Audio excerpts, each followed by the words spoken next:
we are back. It is episode 54 of the CCHA Reporters Corner on Midwest Sports Plus.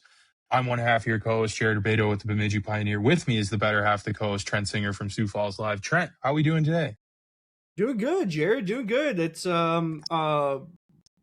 Kate. I mean, we're right in the thick of the playoffs here in the CCHA, and we had our Rubado Singer Bowl this weekend, and I know you skimped out on it, stayed up in Bemidji, didn't want to come. Yeah, no, it's at the house. Look, I lost it this year, and the punishment was shave my head. And you know what? I am nothing but a man of the people. I did shave my head.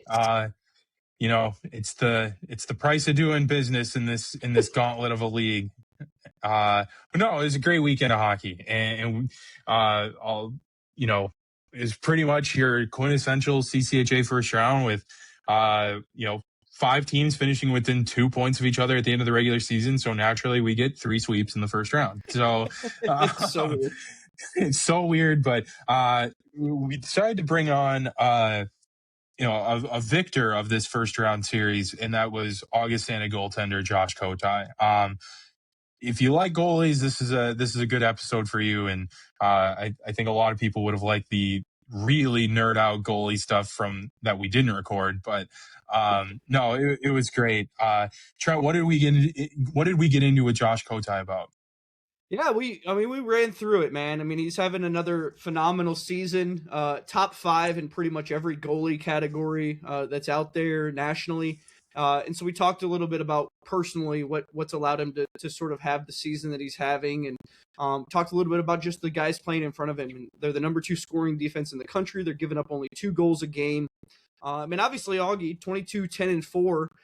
We talked a little bit about just what that series meant last weekend to beat Bemidji State, a team that had knocked them off the year before in 3 games, kind of upset them and ended their season earlier than they thought a year ago. And so it was a big series win just, for the Vikings in general, in sort of exacting some revenge and getting that monkey off their back. So yeah, we had to do the Reporters Corner tour, right? We went back to his hometown in Abbotsford, British Columbia, and kind of where it all started for him. His dad began playing in a men's league, and Josh got really fixated on really the gear, and that's what drew him into the sport. So we talked a little bit about those early days, and then the start of his junior career. I believe his U18 season was when COVID hit. And so he ended up making 3 different stops to start his junior career, and never really found a home until his 4th stop. He got to Battlefords and played for the North Stars and had a phenomenal season. Went 32-4-3, 2.39 GAA, 935 save. He was the goalie of the year in the Sask League, and it was a big moment for him, I think, in terms of his growth, his development, his confidence. It really set the table for what came, and he ends up coming to Augustana. We talked a little bit about, his recruiting story and why he picked the Vikings and that first year, what all that entailed, the Vikings inaugural season when he got to kind of play behind Zach Rose. And then his sophomore year, he breaks out, has just a phenomenal season as a sophomore, top 10 in so many categories that season nationally. I believe he was a Mike Richter Award semifinalist that year. So we talked a little bit about that, and then this season and what all it's entailed. We discussed the Spangler Cup, an opportunity for him to go and play for really a historic team, the first ever U.S. Collegiate Selects team. Josh was a member of that team alongside Minnesota State goalie Alex Tracy, friend of the show. We talked a little bit about just some of those memories from Switzerland and how that differed from what you see on North American ice here in the States. And then we had to kind of take it back to his dad. Talked a little bit about his father being his goalie coach and that unique relationship that they share, and his dad's awesome opportunity that he got this year, to be an e-bug for the Vancouver Canucks at a practice. So we closed it out with some one-timers, some stuff like that, that we typically ask everybody who comes on the show. But yeah, I mean, Jared, I think we talked about it a little this weekend. It's kind of criminal that, here we are at the end of a second season of the Reporters Corner, and this is the first time we've got the chance to talk to Josh Kotai. So pretty cool though, to get him on the show. And certainly, I mean, right now, I think, he's the goalie of the year in this conference. He very well may be the player of the year in this conference, and we'll certainly find out here soon. But a great chat, and I think for Vikings fans and really CCHA fans in general, you'll dig this one. For the record too, we did try to get him on with Alex Tracy the second time right after the Spangler Cup. It just didn't work out with timing with, me coming back from World Juniors, Tracy gallivanting across the country, and then Kotai doing the same. Like, it was just like the timelines didn't quite work out. So, but yeah, it was far too long without us getting Kotai on, but it was fantastic. We went for almost an hour with him.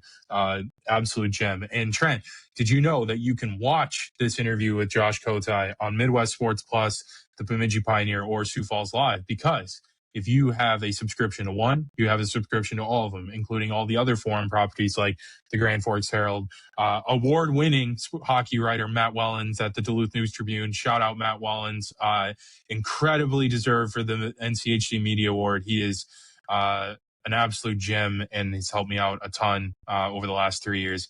Mick Hatton in St. Cloud, and then all the other foreign properties that come with it. I tend to forget a bunch of them. So, if you want, like I said, you can watch this on any of our sites or Midwest Sports Plus. But for now, let's kick it over to our interview. Oh, and one more thing too. I will mention this again because we are coming down to the wire here on our last episodes on the CCHA show feed for the audio only. Next year, this show will not be on the CCHA show feed. It will be on the CCHA Reporters Corner feed for the audio only listeners. You can catch those on Spotify or Apple, wherever you get your podcast from, if you are kind enough to stick through the end of the intro and listen to me say it every week. So, but next year, you will get several more warnings until next year. But next year, this will only be on the CCHA Reporters Corner audio feed, and video can be found on Midwest Sports Plus or either of our sites at SiouxFallsLive.com or BemidjiPioneer.com. So, with that being said, let's kick it over to our interview with Josh Kotai. All right, it's time for another interview. And Trent, I think it was a pretty obvious team to go to this weekend after Augustana picked up its first ever playoff series win. And we're bringing on one of the best goaltenders in the country, Josh Kotai. Josh, thank you so much for joining the show. Just start with just kind of the vibe coming off of a big weekend like this in a 2-game sweep of Bemidji State. Yeah, thanks, Jared and Trent, for having me on. It's a pleasure. Yeah, I think after the game, it was unreal to be able to achieve the accomplishment of first series win. It's been a couple of years in the making, and so I think I'm proud of our group for growing, especially the core of us who've been here since the first year. We've been growing every year, building up towards this, and so it's unreal to be able to accomplish that. But obviously we've got our eyes set on stuff much higher, so there's a lot more to go. Yeah, really there's a lot still ahead for you guys, but I want to talk about the season that you put into place. And I know the numbers certainly speak for themselves, but just bear with me here. I'm going to run through them. You're first in the country in goals saved above expected at plus 30.78. You're first in save percentage at 938. First in total saves at 1,030. First in shutouts with 5. Tied for fourth in wins with 20. And you're fifth in total minutes with 2,054. And you're fifth in goals against average with a 1.99 GAA. I mean, I guess first of all, just for you personally, and we'll talk about the team aspect of it. What do you feel like has just allowed you to have the season that you're having just from a prepared standpoint? Oh, I think the group around me, obviously they're great. They support me and they allow me to be the, sometimes weird goalie that I am. I try to be normal in the locker room, but, on the ice, I've got the weird things that I try to do in practice. And, that's my mindset is going into every practice with a goal and a plan to get better. What do I feel like I can work on this week or this day to be better prepared for the weekend? which is the best thing about college hockey, is that you get a lot of practice time. So it's great for development. I think when it kind of comes to the statistics, I would assume there's one you probably care about the most, and that is the 2 goals against average you guys are allowing as a team, and just that holistic style of defense that's kind of led you to the second best scoring defense in the entire country. You know, just what can you say about the guys in front of you, those 6 defenders, those back checking forwards that have allowed you to have, you know, the kind of season that you're putting together? Oh, it makes all the difference. They're huge. We were talking about defensemen on our team. You know, we got Hennon, we got Baumgartner as like our big guys, younger too. He's amazing. But we've had guys step up too. We've got, Chakrabarty and we got Maritati.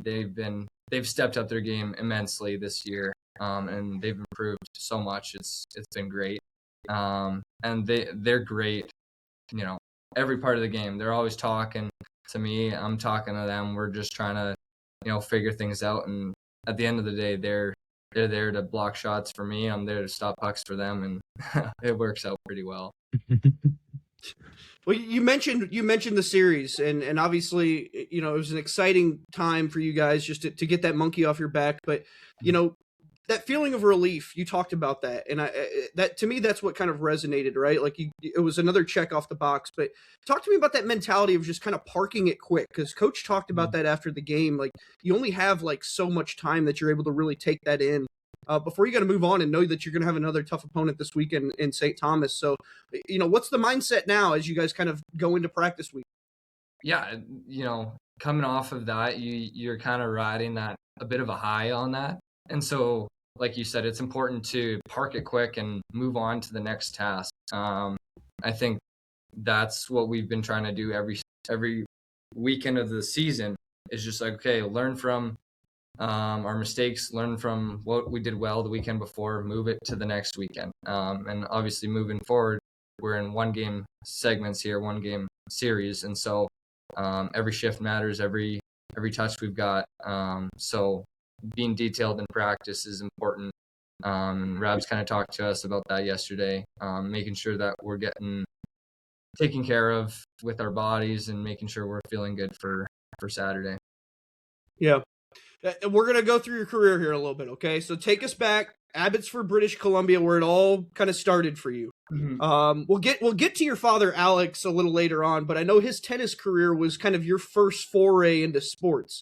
Eventually, though, he started playing hockey as a goalie in a local men's league, and that's kind of where your interest in hockey really started, too. What was it that got you so fixated on becoming a goaltender?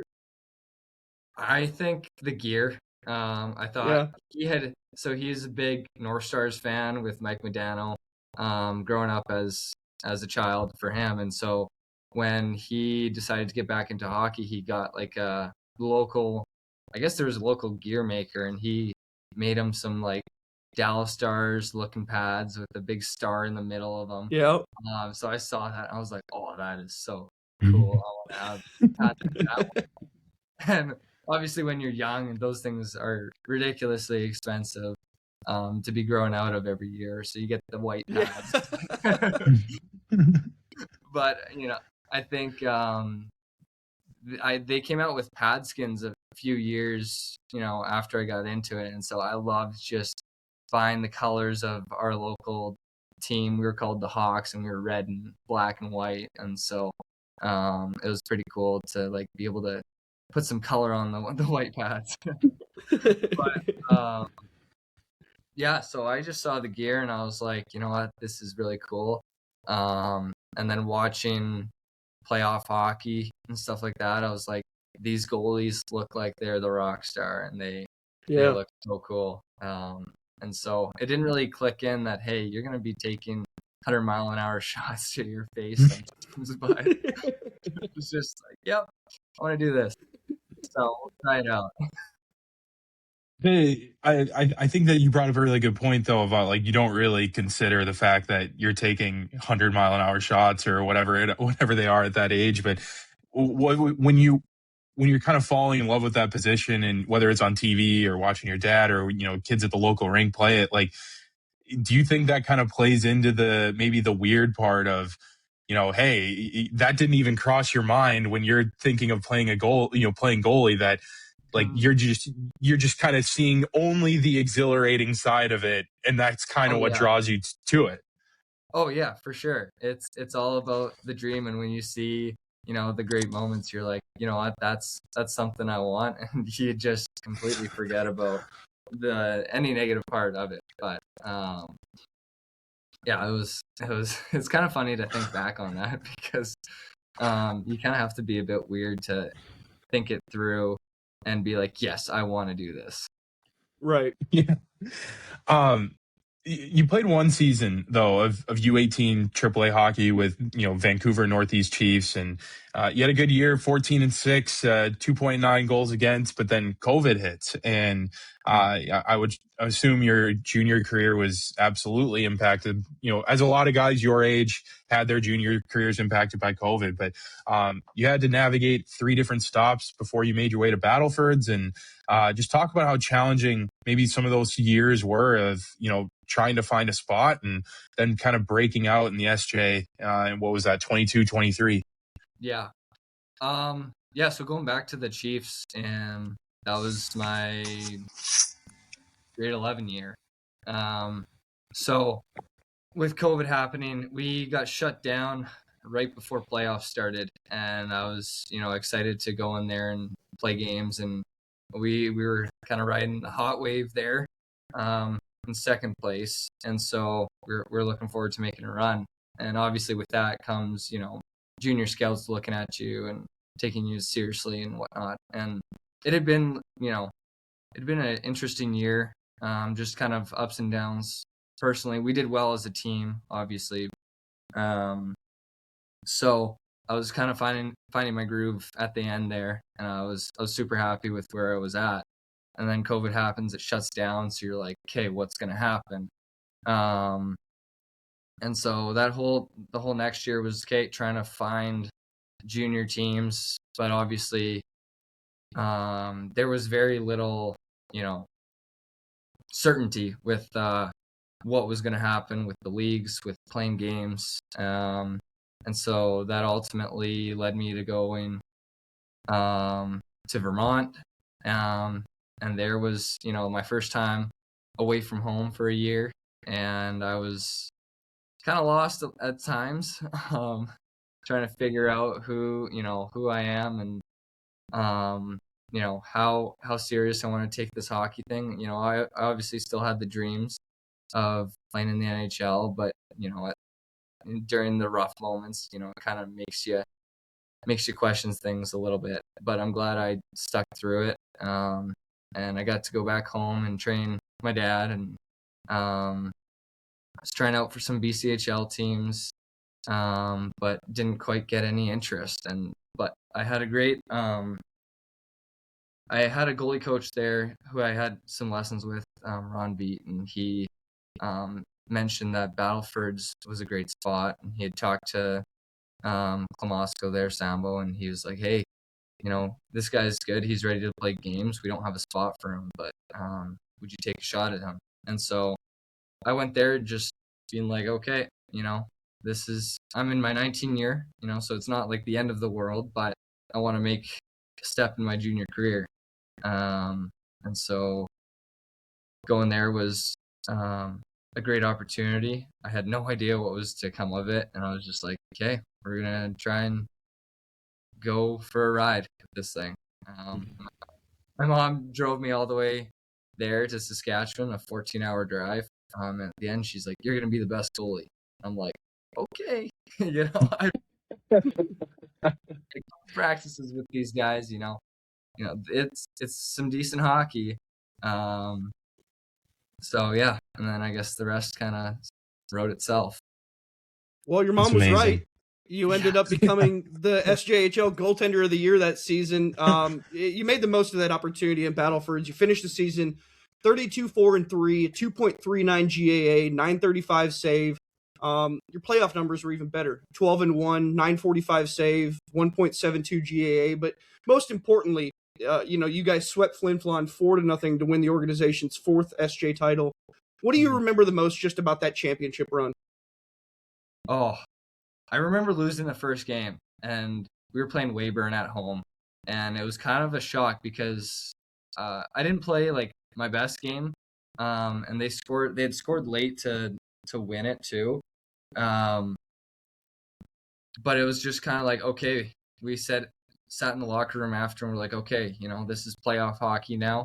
We've been dominating the whole year, kind of pretty easily. Again, against those tougher teams who were like, we had some good battles with during the regular season. So in that locker room, we were just like, okay, this is going to be tough. We need to step it up. And that was kind of a wake up call for myself as well. Just be like, hey, whatever you've done up to this moment's great, but now it's the real deal. And so you got to step it up too. And then from there, we went 12-0, swept. And then, yeah, going up to Flin Flon for the last two games. It was surreal because we had a whole bus of fans come up and support us, and that was like the first time that I'm like, wow, these guys are nuts about us. Yeah. I knew they were nuts just from the attendance we had in the regular season. We had a barn that could fit, I don't know, 2,000 people or something, and we're a town of 5,000 to 8,000, I think, if you include both Battleford and North Battleford. And we would fill that pretty full most nights. So that is crazy. Yeah. So it was pretty crazy to go up there and have a whole section of our fans in the midst of what was called the zoo in Flin Flon. Yeah. It's like our American minds can't comprehend a town of 5,000 filling up an arena like that, Jared. You know what I mean? No, no, we can't. We see these like junior hockey teams struggle around here, and we're like, okay, but the SJ teams, they're, you know what I mean? If you're doing really well, though, I could totally understand it. But after that, you guys made it to the Centennial Cup, which was really unique, right? You made it to the championship game of the Centennial Cup, lost to a really good Brooks Bandits team. I know we talked a little bit about this that earlier this year, but what can you just tell us about that experience, going to get and play in the Centennial Cup?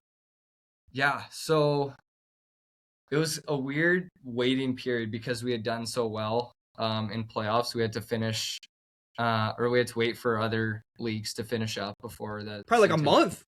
Yeah, it was a month. 3 weeks, yeah. And I think our arena was having a rodeo coming up, and so they were taking out the ice, and so we had to go to this.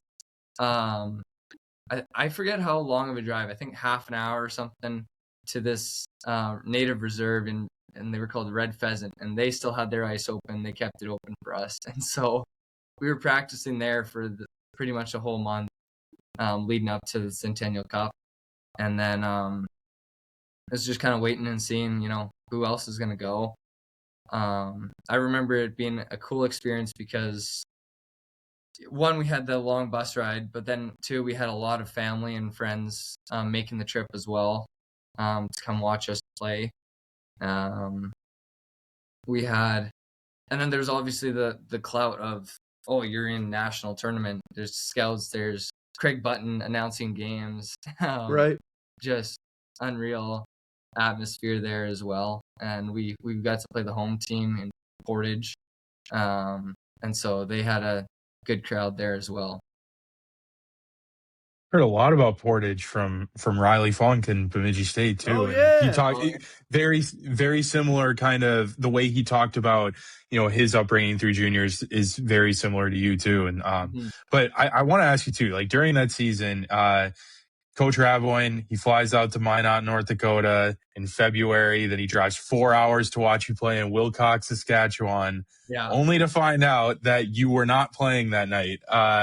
What do you remember from your first interaction meeting Rabs? Oh, yeah. So I didn't play that game. I had no idea he was there. I guess my coach was surprised too, and he's like, "Oh, I would have played him." I think I was a bit thankful that I didn't have to play that game. I think they weren't a great team, and I played a lot of games that year too. So, but yeah, meeting him afterwards, he's like, "Hey, I'm part of Augustana University. We're a new D1 program," and I'm like, I've never heard anything about that, you know. I honestly wasn't a big follower of college hockey, even like in my junior years. Like, I just think Right. it's not as big as here in the States where like kids are watching college hockey. I always just watch the NHL. I'd watch as much NHL games as I could. But yeah, so him coming up, I was like, okay. And he's, I want to offer you a scholarship for this amount. And I'm like, that's great. And this was like my first college offer. I talked with other teams. We had a all-star kind of weekend in January where the Saskatchewan All-Stars would go and play the Manitoba All-Stars. And so I talked with some scouts there. That was actually the first time I met Taylor Nelson. Okay. He was he would have been with another staff, right? Yeah. He was with Lowell. Yeah. Yeah. So he had played with my coach in Humboldt in their junior days. So yeah, I got to meet with him, talk with him, and I was super excited about his kind of philosophy and how he approached the game and how he taught it and stuff. And so I was kind of hoping for an opportunity with Lowell a little bit there too. And I wasn't too sure about Augustana. But Rabs called me actually a few times, and he's like, "Hey, I want you to come. I want you to come." And I'm just like, okay, learn from what I had in Battleford is just an opportunity. And that's what Rabs was offering. He's like, hey, I can't guarantee you anything, but I'm going to give everyone, we're a new team, I'm going to give everyone a shot at playing. And I'm like, okay, you know what? That's what I can do. I want to ask you kind of a quick follow up on that is that, I've talked to players, from a lot of different teams. And I think a common thing that comes up is they want to go where they're wanted. It's not always the biggest program or the winningest program, or like in your case, a program that really didn't exist before. Right. Yeah, but, for you, was that kind of true in that sense of ultimately you went to the place that you were wanted at the most? Yeah, definitely.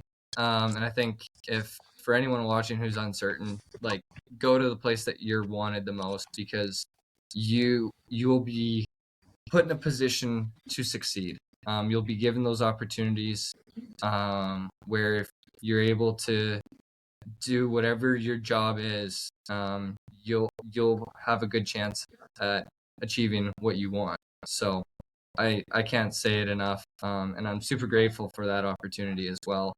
Obviously, it was rough learning spots in that first year for everyone, but Right. but yeah. I want to ask you too about that process of learning about college hockey because I got kind of a very unique firsthand look at it this year when Bemidji State brought in 7 kids with CHL experience, and that's a little different too. Where at 15 or 16 years old, they put college hockey way out of the way. Especially if you're drafted, you never think you're gonna get a chance to play college hockey, and then obviously the rule changes last year. They have to start learning about it on the fly. And I'm sure that was kind of similar for you when college teams started approaching you of, okay, here's Augustana. Let's figure out first where Augustana is and then the kind of hockey they play.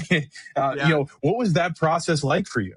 Well, they didn't even have a kind of hockey they played. Rabs just says, true.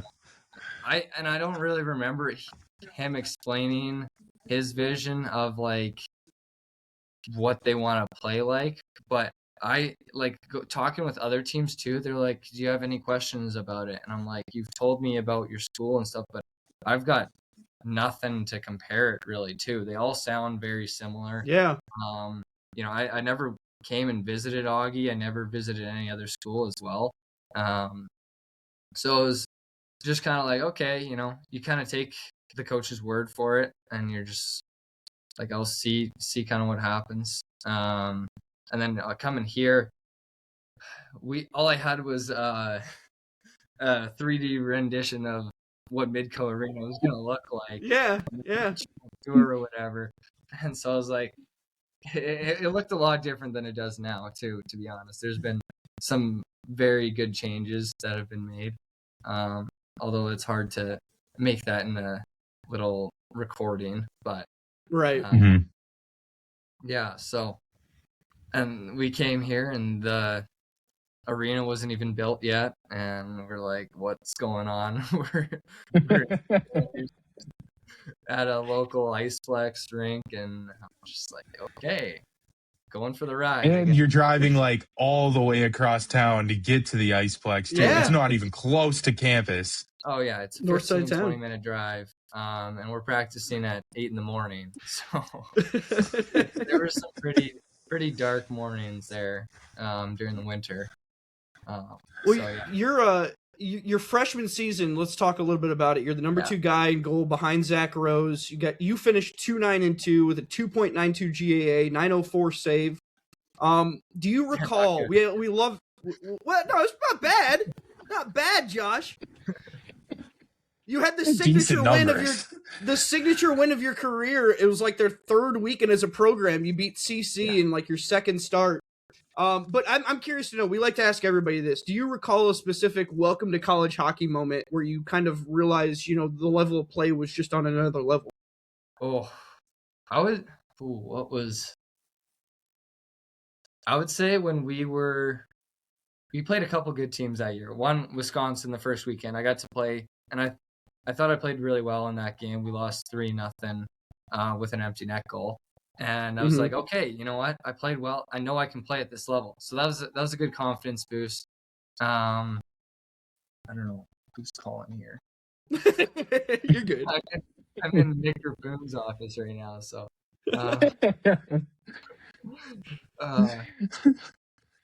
And then I think the next game I was against Colorado College, and that was really cool because they're very similar barn to ours, and they packed, and it was a loud student section, loud crowd. The music was jamming, and so that I would say that was kind of a really cool first college hockey moment. Another one was the night before when we played in Denver. Right. I wasn't playing, but that was another great atmosphere. We played Notre Dame that year too. Another great atmosphere there. So I think there was quite a few moments. We went to ASU too in January. Yep. That was awesome. So it was funny too because there, I was actually talking with Meerman about it last week, I think, and they had an NHL game before ours. We had the primetime game. Yep. I remember that. Yes, I watched it because I'm a Preds fan, so I was like, oh wait, yeah, Augie just played there. That's awesome. Yeah, so I think that first year was filled with really cool nuggets of this is what college hockey is about. I know Trent's got one more follow up about Zach Rose that year, but you mentioned like Notre Dame, Denver, right? Like ASU.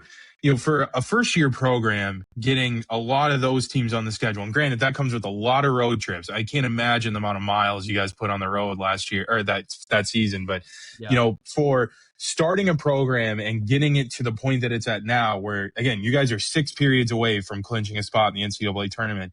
How much did that tough schedule in that first season really kind of help prepare you guys for these last 2 years as in the CCHA?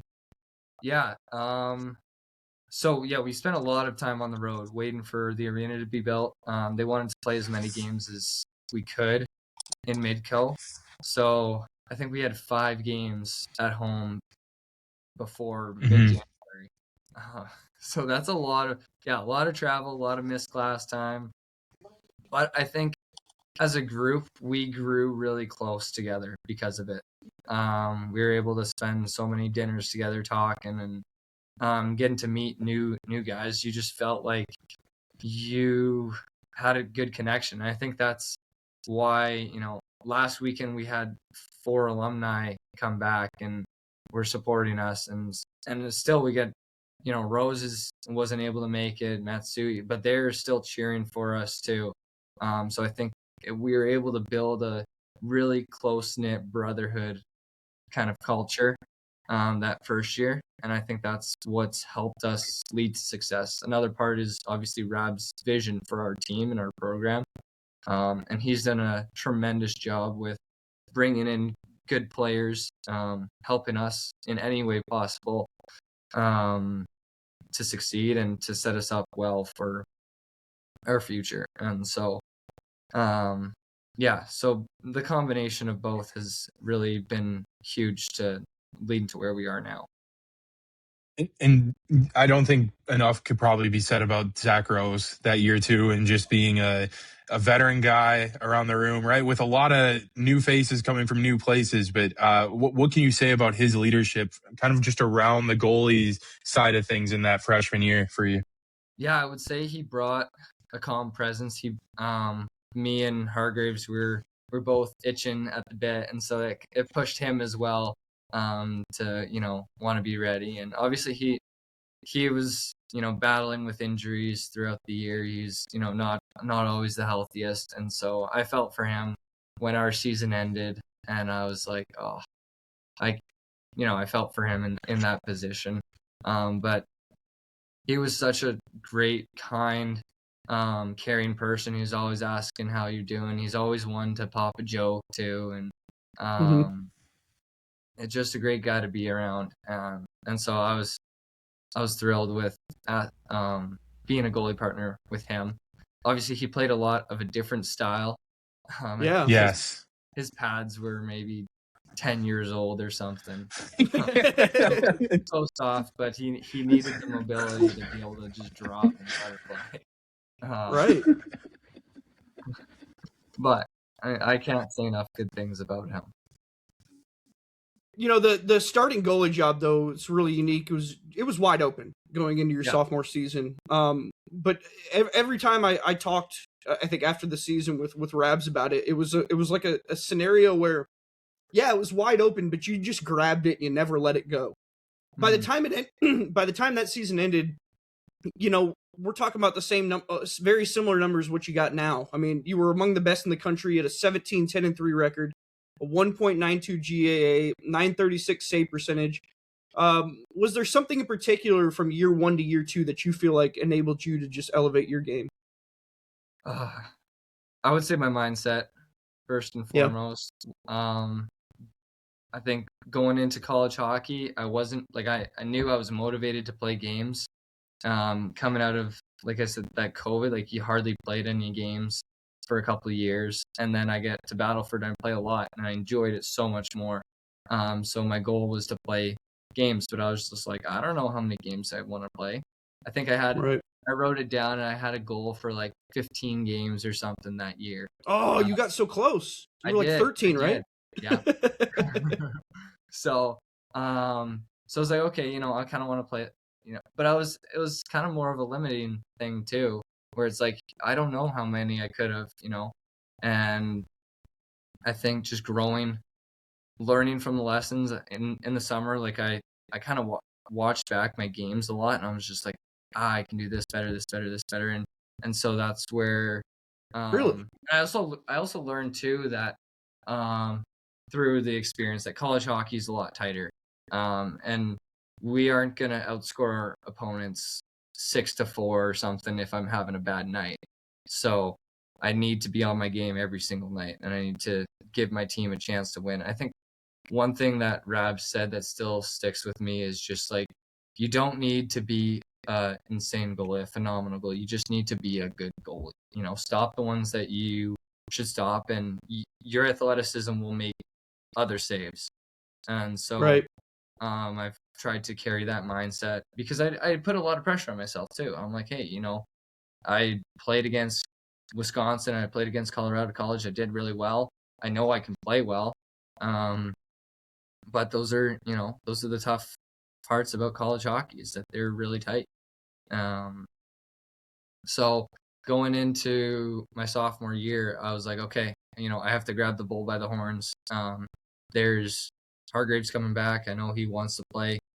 He kind of got more games in that second half too, than I had. And so I was like, okay, I want to secure this spot. Mans is coming in, and he's a great goalie as well. And so it's been great competition in the goalie room, which is what we need, what we want to. So I was just like, okay, I'm going to go and be the starter this year. I don't know how it's going to go, but let's go and make the most of it. So And we obviously kind of went through, the season that you've had this year and stuff, but there was another aspect of this season that's been super unique for you, and that's the Spangler Cup, right? I mean, getting to go out to Davos. We had Alex Tracy on the show earlier this season. Like, I think it was Trent, like 6 days after he got back. Yeah. Tracy had like the weirdest return trip from Davos. He was a mess. He was such Yeah.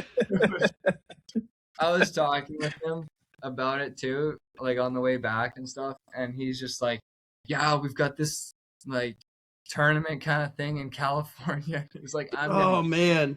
play the game," and he wasn't sure if he was gonna play or not and stuff. And I was like, "Dude, that sounds horrible." Yeah.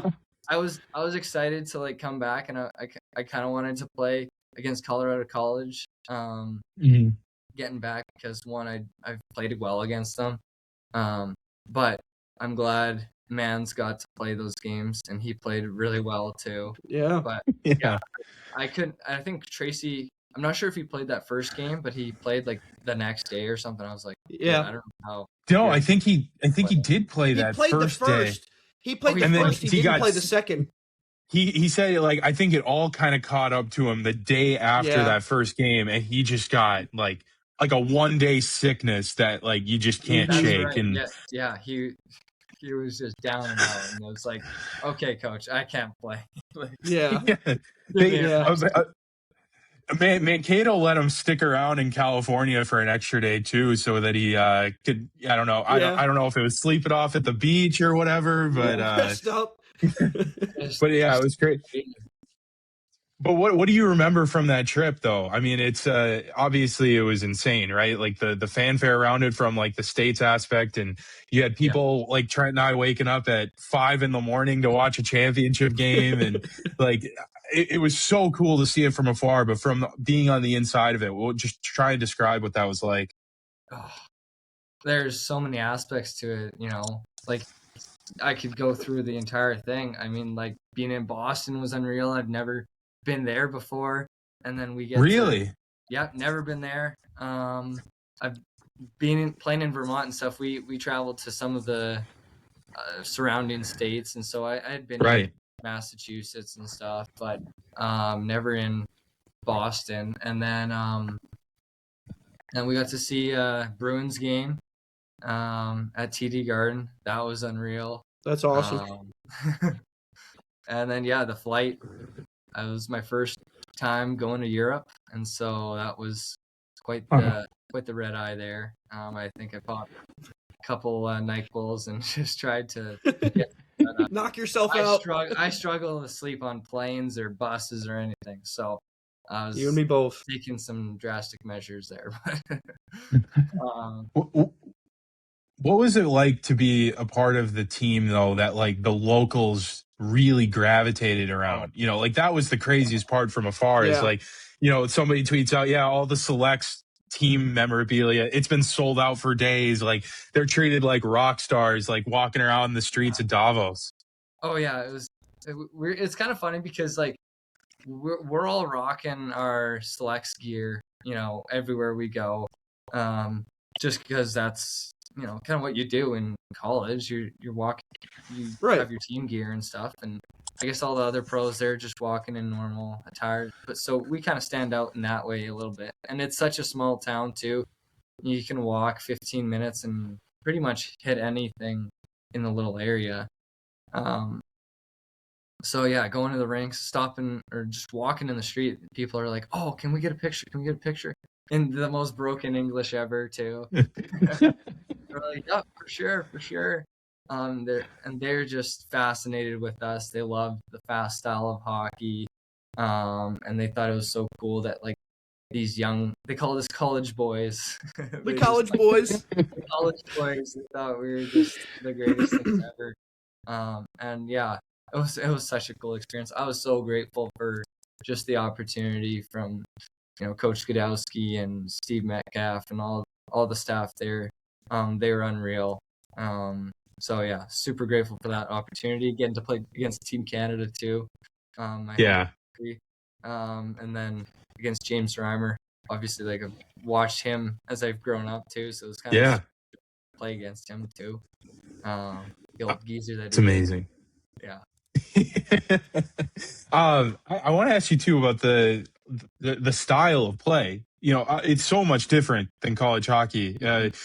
What adjustments did you kind of have to make to your game? I would assume like kind of on the fly too, of like in that first period of figuring out how these pieces all move together on this ice compared to the ice at Midco Arena. Yeah. So obviously it's all Olympic ice. Mm-hmm.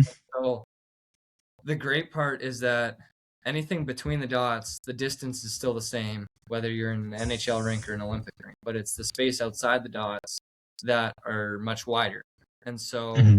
we got, was it 1 or 2 practices before we played our first game there. We didn't practice at an Olympic rink here, or in Boston, I should say. So getting to get familiar with just the new angles. It's actually pretty simple. You just have to move less. It's a lot more just waiting. So I think that worked out really well for us as a goalie group because Mm-hmm. we're all great skaters. And so just making that adjustment of like, okay, yes, the play may be faster than we're used to. But with that extra room, it kind of just evens out that pace of the game, I would say. Still really fast, and they're all super Yeah. competitive. Oh, Oh yeah. yeah. But The speed of the I game think was incredible on that whole tournament, honestly. oh, for sure, and it was definitely a step up from college. But I would say that for myself experiencing it, it wasn't anything that I couldn't manage, other than me cramping in the third period.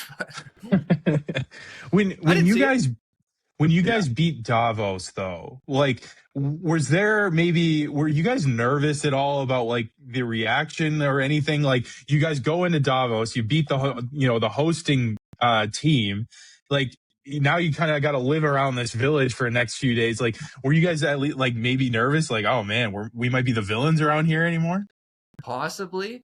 I thought, we could get confronted a little bit outside the arena by some angry fans, but no, I think everyone was just super fascinated. They were more, happy for us that we were able to, get a win. I think in the past from like other college teams going to the tournament, like they had really struggled. So for us to even get a win was they were surprised and happy for us. I would say more so than angry or upset or something. But then going to the final against Davos, that's when they're like, okay, we're Davos fans now. They're kind of first one, they're like happy to see both teams play and they're cheering kind of for both of us. But then in that final game, they're like, okay, Davos all the way. I don't blame. I have one more Spangler Cup question, then we'll move on. We're talking way too much about the Spangler Cup, but I'm just so fascinated by it. But It was awesome. In talking to players that got the chance to go, a lot of them were like, first of all, we don't know what this is. We don't know where Davos is for some of them. It became like, like I said, you guys kind of learning on the fly of, okay, this is how important this tournament is. This is what it feels like to be in those games and stuff like that. At what point did it switch for you guys to be like, this is something that not only we want to win, but we feel like we can win, and that the gear just shifts a little bit to really kind of bring like the ultra competitiveness out of the most competitive group of college hockey players that could be assembled for a tournament like that? Yeah. I don't know how everyone was feeling. I think it was kind of a group feeling of like maybe a bit of uncertainty at the start. We weren't playing with uncertainty. We were playing like we're here to win. That was our goal. We're all, and like you said, we're all competitors, so we all want to win as best we can. But it was kind of like, okay, how is this?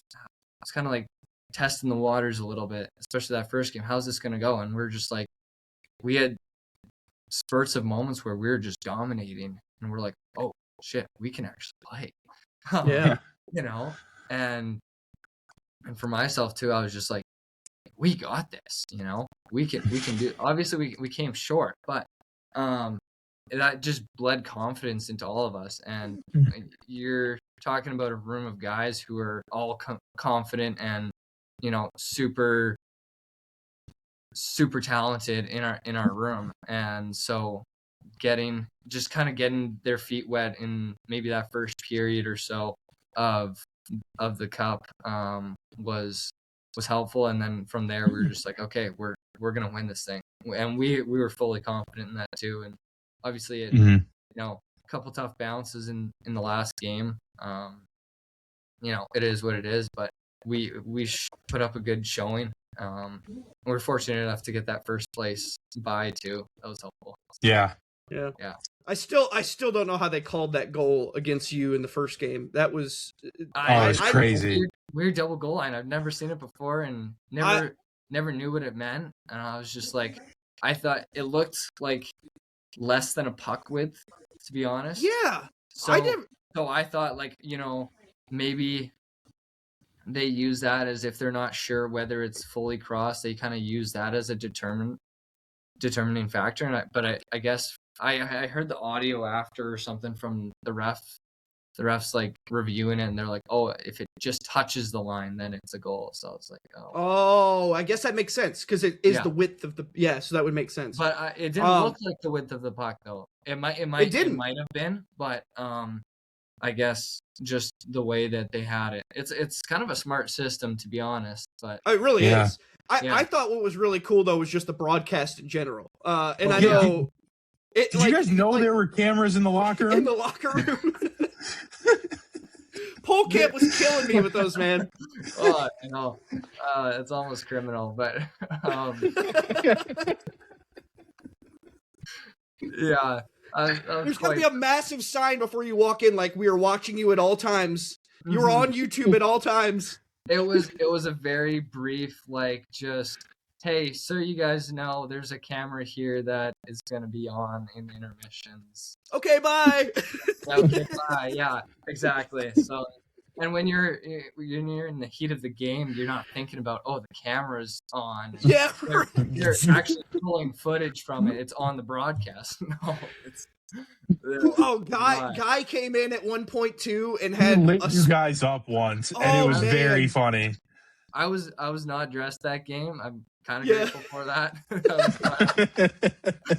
But yeah, it was.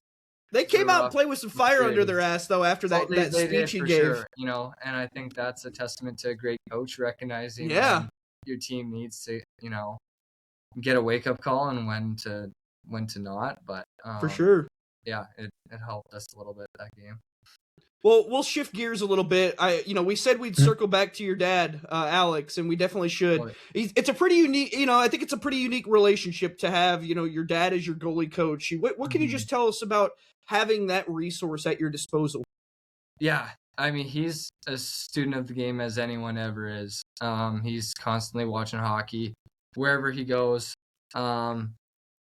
So having that as just in your inner circle, and they talk about successful people, and they're like, hey, you are who the 5 most closest people you are to, and so you're like you're the sum of the 5 closest people. And so having him just really close to me has been huge, and he's such a hard worker. He's built a business from nothing, from scratch, and so seeing that work ethic, seeing the determination he's had, and then combined with being a student, being a learner in all aspects, has been super inspiring for me. It's tough to live up to, especially now that he's like, AHL, got an AHL backup under him, and he's let me ask about this, and we'll get the photo up. We got to get this to Cordell. But your dad, like you mentioned, a mortgage broker by day, but hockey is obviously a passion. He got the chance to be an e-bug, for those who don't know, for a Canucks practice back in November. Pretty much, thanks to a relationship that he's developed with Vancouver goalie coach Marco Terenius. I mean, what can you just tell us about that whole experience? Oh, well, he doesn't like to talk too much about it, and he's been hush hush about it for a while, but now I guess everyone knows. So just from his experience, he's just like, I go one day and I'm practicing with the Canucks, and the next day I'm playing in a beer league game, and it's completely. He's like, I feel like I play so much better in the NHL practices and stuff, and it's so funny. But it's cool too because he's getting that firsthand experience of it, and he's like, hey, dude, I know I've played against these guys, I've practiced against these guys, and I see you in practice in the summer, I see you in games throughout this year, and like, he's like, you can do it, you can make it, and I know you can. Just keep, working your butt off.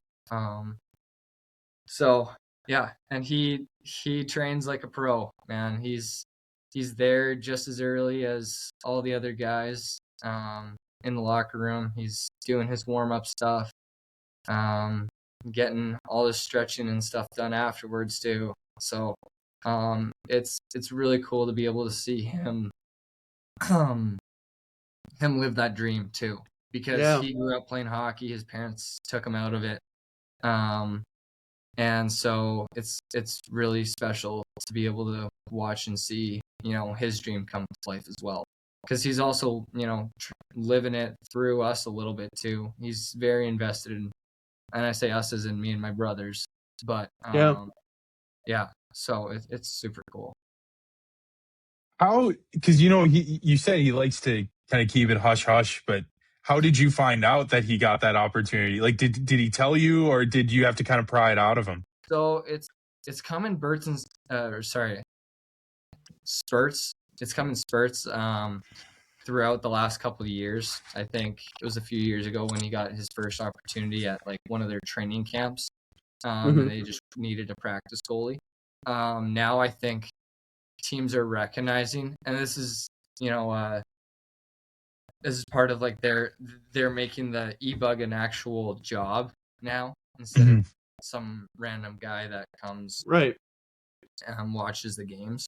But they're recognizing that, hey, we can keep our goalies fresher, we can prevent them from having injuries during the year by having someone else take some reps in practice. Because you think about all the times the goalie drops on his knees, like that's just wear and tear, Yeah. When you're playing so many games, like practice isn't really doing much. You're just more so keeping fresh for the games. So having him around, they've been loving it, and so he's gotten to be he's gotten to go out more and more this year than any other because of that. So it's really cool. Has it hit him yet that he basically has the same job as Marc-Andre Fleury?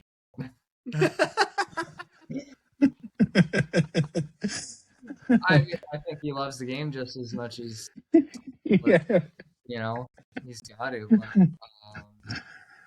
But, he is so humble about it, though. He's just he doesn't get paid or anything for it, and so just getting to go out and be on the ice with these guys is all the payment he needs, which is awesome. Yeah, that's amazing. Yeah. I never actually thought of him and Fleury, I guess. In the same context. Yeah, no, not just two separate worlds, but I guess, you could say that. I want we'll kind of end with this one before we get into some of the quick hitters at the end, but I know not every college hockey team gets a goalie coach. Some of them have them, some of them don't, but you have Taylor Nelson as one of your assistant coaches, who actually associate head coach or whatever, but he's the top assistant, played goalie. Just how much has that been an asset for not only you, but all the goalies in the room that have come through there, and just making it legit one of the best goalie rooms in the country?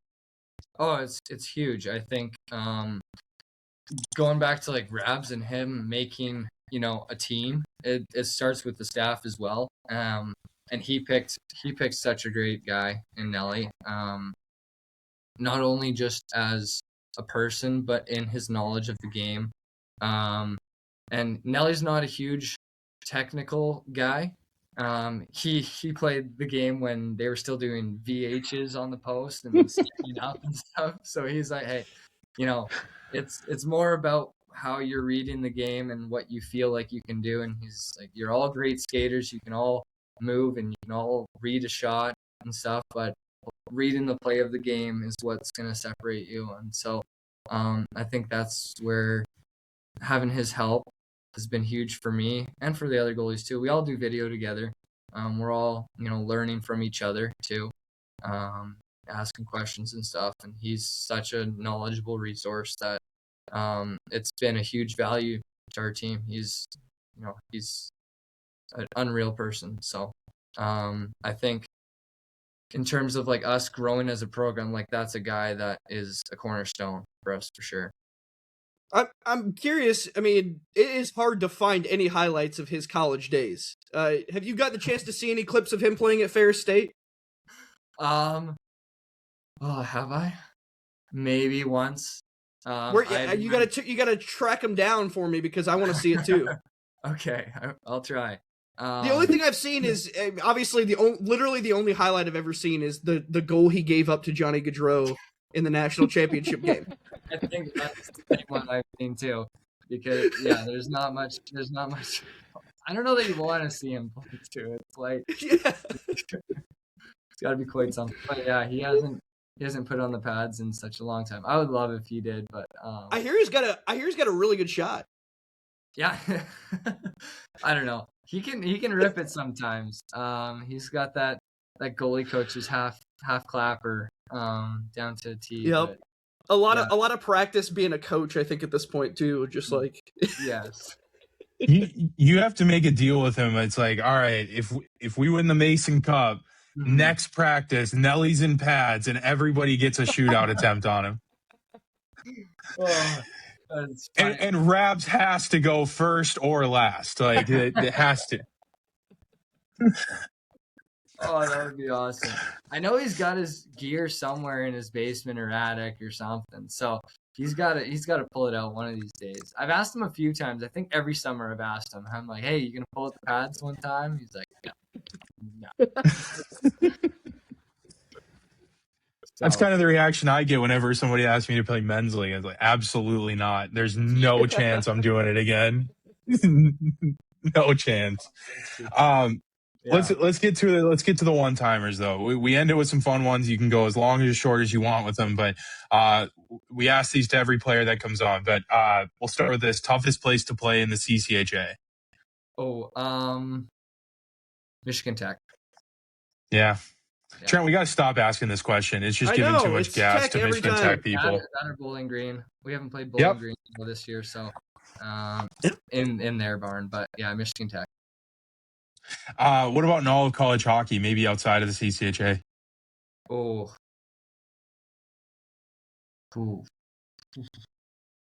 I think North Dakota. Yeah. Really? Just from the exhibition? I think so. Yeah. That was wow. They just sold out exhibition against us. So yeah, I mean, we're like nobodies, Yeah. Those guys down south. Yeah, those guys down South Dakota. Oh, okay. The other Dakota school. Yeah. How about this? And I think you've mentioned this before. You've talked, maybe brought some names up to me before, but I can't quite remember right now. Is there a player at the pro level that you've always admired the most, or maybe somebody that you've tried to model your game after? I mean, is there somebody that you've always kind of looked up to? So growing up, the Dallas Stars starting goalie was Kari Lehtinen. With growing up being a Stars fan, that was the goalie that I always watched and just kind of fell in love with, and picked up some bad habits from him growing up though. I was not 6'4". I was not as athletic and as fast twitch as he was. So I tried things that he could get away with that I could not. But now it's more like the last few years has been kind of trying to learn from each goalie. Every goal in the NHL is there because they're good at, one, stopping the puck, but two, they've got things that are their specialties. And so if there's a few things that you can pick up from one or the other, that's going to make you better. I try and do that as best I can. Do you gravitate towards catch right goalies in that too, because of just maybe the differences in play style? Well, there's a growing number of righty goalies, I think, in the NHL, and I think Bussy's a new one too that has come out. There's a few of them. Askarov is a young guy as well. Watching those guys is cool because you're able to kind of see what you look like. Like when I'm in the net, I feel like I'm a normal person. When I look at, if I'm being weird and look at my stance in the glass, I look as if I'm a lefty goalie. And so I'm like, oh, okay, yeah, that looks normal. So these guys, and maybe it's a compliment, but Nelly says, you're the most normal righty looking goalie I've ever seen. So maybe it's a compliment. Maybe it's a compliment. But it's like friendly fire there to get that from another goalie. Huh? It's like friendly fire to get that from another goalie. Yeah. So looking at those other goalies too, I don't care whether they're left or right. It's just kind of picking up those things, and I think Bussy's a cool story as well. That's talking about getting your opportunity too. He's been working at his game forever in the AHL and stuff, and he's a college guy as well, I think. Yeah. So yeah, it's pretty cool to see that come through.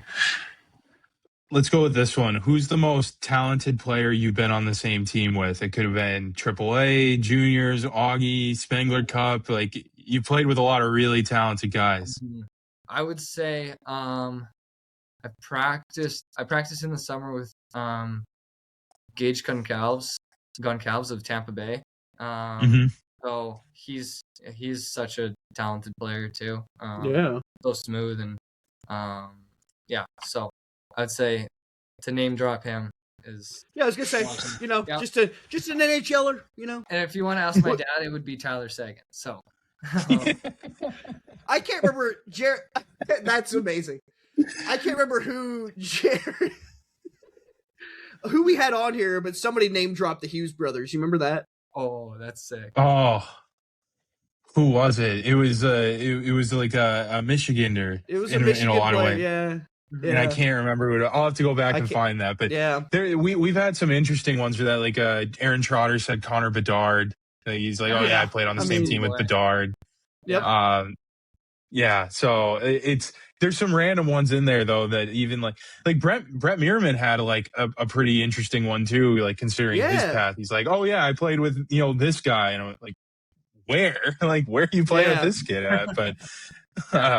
Imagine like an NHLer seeing that bald head walk through a locker room too, and like, and look, I can say it. So we did a bald episode. So, that's awesome. But last one, and we love to ask the goalies this one, and you've alluded to it that you are a little bit on the weirder side of things. But what makes you a weird goalie, and like what superstitions kind of come with it? I wouldn't say that I've got any superstitions. I think superstitions can hinder you. But you have routines, and so like I've got a way that I like to do things, an order that I like to do things, and I'm very detail oriented, almost perfectionist. I've gotten away from being more of a perfectionist, which has helped a lot. But I like an order into how I do things, and so. When that kind of gets messed up, whether we're on the road and we get to the rink later than I normally like to, then it's like, okay, well, things are a bit more rushed or something.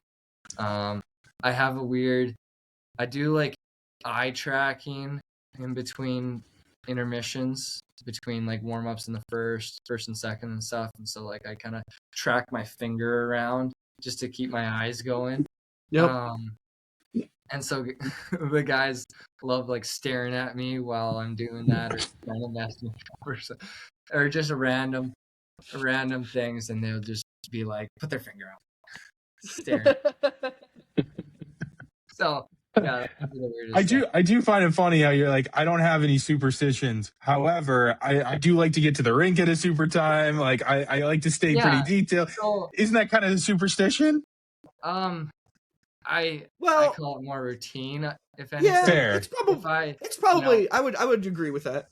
yeah, it's like, okay, and I think that's what makes it.